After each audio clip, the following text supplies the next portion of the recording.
ब्रह्मा जी ने अवसर दिया, ठाकुर जी ने अवसर दिया और ब्रह्मा जी ने बालकों की भी चोरी कर ली। भगवान तो सहज सर्वज्ञ हैं। जितने बछड़े थे, जितने ग्वाल थे, सब स्वयं श्री कृष्ण ही बन गए। एक वर्ष तक भगवान ने ब्रज में बालकों के रूप में, बछड़ों के रूप में लीला की, गोपियों के मनोरथों को पूर्ण किया और गायों के मनोरथों को पूर्ण किया। गायों का मनोरथ था कि ठाकुर जी कबऊ कबू पद्मा गैया के थन में मोहड़ो लगाए के दूध पिए। हमारो ऐसा सौभाग्य होएगो, कहा कि ठाकुर जी हमारे थन में मोहड़ो लगाए के दूध पिएंगे, तो अब तो ब्रज की जितनी गैया सबके बछड़ा ठाकुर जी है गए, तो सबको दूध ठाकुर जी ने पियो। यशोदा के सौभाग्य को दर्शन करके वात्सल्य भाव वाली गोपी मन में विचार करती, का कन्हैया हमारी गोद में को आवेगो, हमारो स्तनपान करेगो। कहा आज सबके बालक ठाकुर जी बन गए गोपियों के, और कोई गोपी ऐसी नहीं जिसका दूध ठाकुर जी ने न पिया हो। ब्रज कुमारिकाओं का मनोरथ कि हमारा पाणी ग्रहण श्री कृष्ण के साथ ही हो। इस मनोरथ की भी पूर्ति हो गई। गर्गाचार्य जी ने आए के कह दियो कि या वर्ष विवाह के सर्वोत्तम मुहूर्त हैं, बिल्कुल विचारवे की आवश्यकता ही ना है। जा बालक को जा बालिका के संग शास्त्र विधान से संबंध हो तो होए पक्को कर दो, और यही साल में ब्याह कर दो। ब्याह कर दोगे तो कन्या को अविनाशी, कन्या को सुहाग अविचल है जाएगो, और वही पुण्य मिलेगो जो समुद्र ने लक्ष्मी जी नारायण को अर्पण करी, जो हिमालय ने पार्वती शिव जी को अर्पित करी, जो जनक जी ने अपनी कन्या जानकी राम जी को अर्पित करी। तो जो लाभ मिले हो ना, वही लाभ तुम सबन को मिल जाएगा। ब्रजवासिन ने अपनी अपनी लालीन को विवाह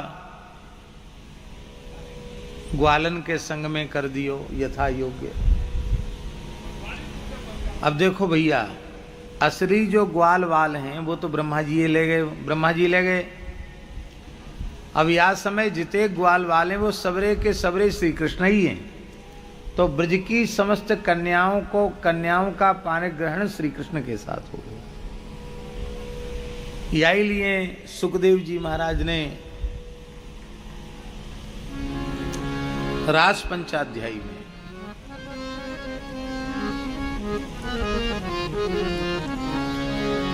पादन्यासैर भुज विधुतिभिः सस्मितैर भ्रूविलासैर भज्यन् मध्यैश्चलकुचपटैर कुण्डलैर्गण्डलोलैः शुद्ध्यन्मुख्यः कवररसना ग्रन्थयो कृष्णबद्ध्वा गायन्त्यस्तं तडित इवता मेघचक्रे विरेजुः। पूरे श्लोक का अर्थ नहीं करना, अवसर नहीं है। हमें केवल एक शब्द लेना, कृष्ण बद्ध्वा। उन ब्रजांगनाओं को कृष्ण की बधू कहा।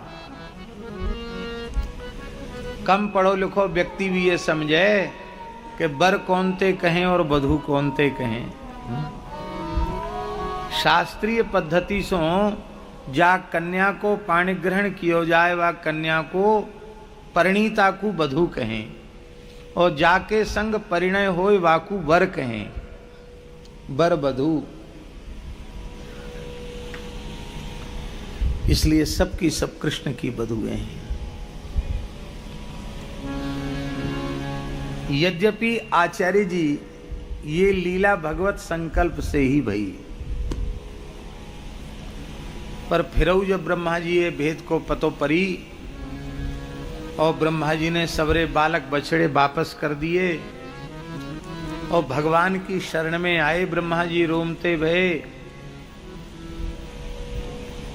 महाराज जी भागवत जी में तो लिख रही है, कनक दंड मिवाभिपात्य, जैसे स्वर्ण दंड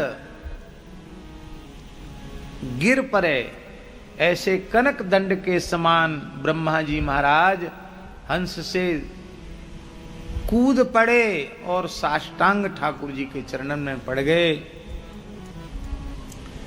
इतेक रोए इतेक रोए इतेक रोए को उनके नेत्रन सो निकसी भई आंसून की धार सो ठाकुर जी के चरणन को प्रक्षालन है गयो और वो जल एकत्रित है के ब्रह्मकुंड के रूप में परिणित भयो। वृंदावन में ब्रह्मकुंड स्थान है, बड़ा पवित्र स्थान है। पुराणन में ब्रह्मकुंड के महात्म्य को वर्णन है। ये ब्रह्मा जी के नेत्र के जलसों प्रकट भयो। ब्रह्मा जी के प्रेमाश्रु जलसों श्री कृष्ण चरण कमल को प्रक्षालन भयो और वो जल ब्रह्मकुंड है।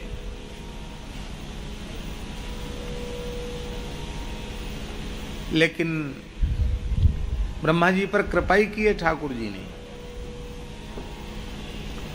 पर श्री ठाकुर जी इस लीला के माध्यम से कुछ संदेश देना चाहते हैं। उस संदेश देने के लिए श्री ठाकुर जी ने एक लीला करी। लीला ये करी कि श्री ब्रह्मा जी ने लंबी चौड़ी स्तुति करी और स्तुति करते हुए ब्रह्मा जी ने कई प्रश्न पूछे, पर ठाकुर जी एकदम मौनी बाबा बन गए, बोले ही नहीं। ना हंसे आचार्य जी, ना हंसे, न मुस्कुराए, न बोले, गुम सुम है के सुनते रहे। को आए कि आपके हाथ पांव जोड़े, आपको दंडोत करे, आपकी लंबी चौड़ी स्तुति करे और आप बाकी तरफ देखो नहीं ठीक थे, वह कैसो लगेगा। फिर वो कछु पूछे तो आप उत्तर न दो तो ओ कैसो लगेगा।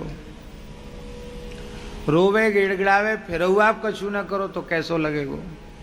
और पतो नहीं, करुणा सागर, दया सागर, प्रेम सागर, वात्सल्य सागर, भक्त वत्सल, शरणागत वत्सल, दीन बंधु दया सिंधु श्री कृष्ण, आज कैसे इन्होंने निष्ठुरता ले ली, कछु बोले ही नहीं। ब्रह्मा जी ने विचार किया, भैया गलती तो एक बड़ी हमारी कहा गई कि एकदम नाराज है, बहुत ज्यादा नाराज है ना को बड़ो महापुरुष, बोलवो बंद कर दे। ये पहचान है। नजर मिलाना बोलना बंद करे तो समझ ले भीतर से दुखी हैं, रुष्ट हैं। ठाकुर जी ने न ब्रह्मा जी ते नजर मिलाई, न हंसे, न मुस्कुराए, न बोले। तो ब्रह्मा जी की समझ में ये बात आई गई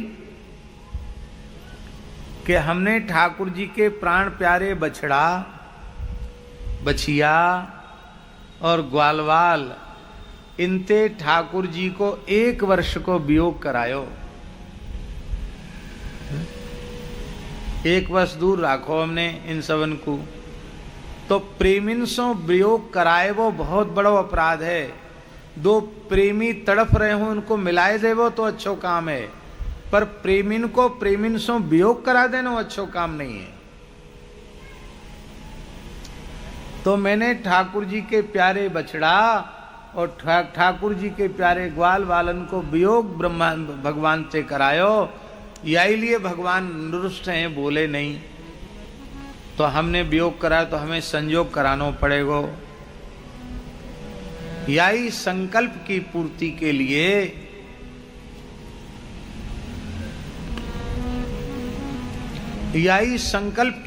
के लिए भक्ति काल में श्री ब्रह्मा जी ने अपने एक अंश से नाभा जी के रूप में अवतार लिया और नाभा जी जन्मांध थे।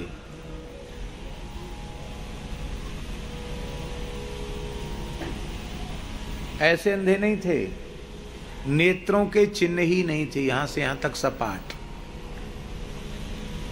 कई अंधे होते हैं उनकी आंख तो खुलती है, दिखता नहीं है, पर उनके तो नेत्र के चिन्ह तक नहीं थे, यहां से यहां तक सपाट चर्म था।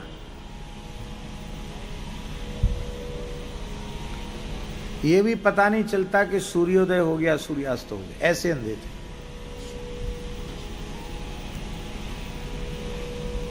कहां जन्म हुआ नाभा जी का?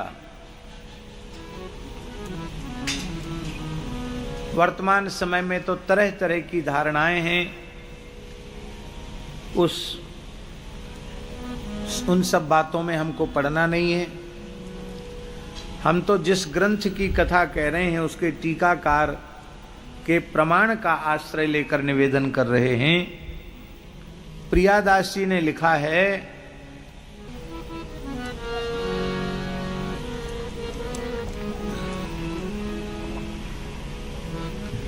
हनुमान वंश में ही जन्म प्रसिद्ध जाको,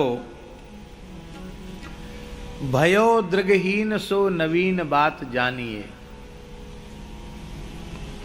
हनुमान वंश में ही जन्म प्रसिद्ध जाको, हनुमान वंश में जन्म हुआ।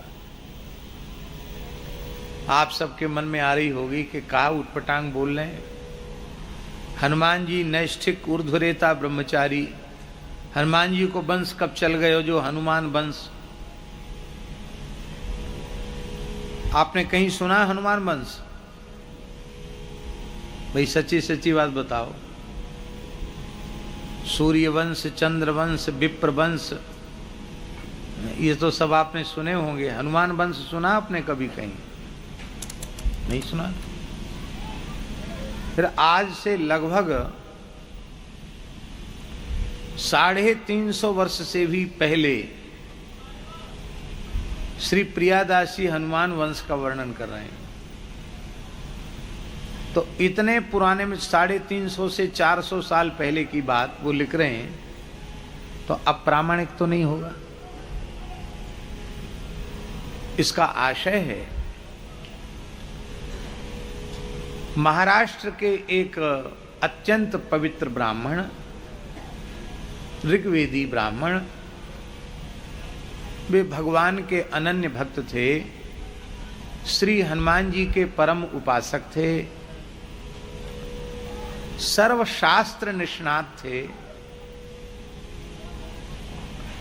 अत्यंत सदाचारी थे, पर कोई दुर्योग ऐसा था कि उनके कोई संतति नहीं हुई,